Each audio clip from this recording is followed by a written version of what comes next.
حاج آقا سری لباس بپوشید، مامورا ریختن رو پشت بوم. ما خودمون نمیتونیم بریم رو پشت بوم. اونا چطوری رفتن؟ از رو پشت بوم همسایه رفتن حاج آقا. بدون کلید که نمیشه رفت رو پشت بوم. کلید بده اینو داغونش کن، بده بش کن یا امام داده زین، اینا مال کیه؟ حاج آقا الان که وقت این حرفا نیست. برادر من داره چیکار میکنه جلو حاج آقا؟ زشته. صبر کن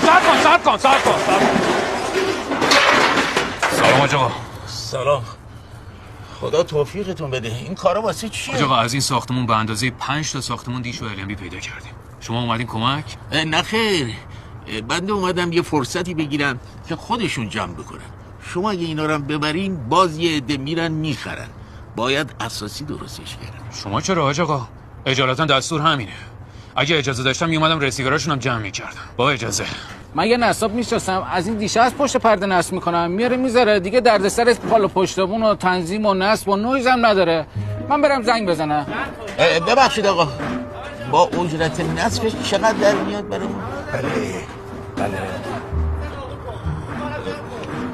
بله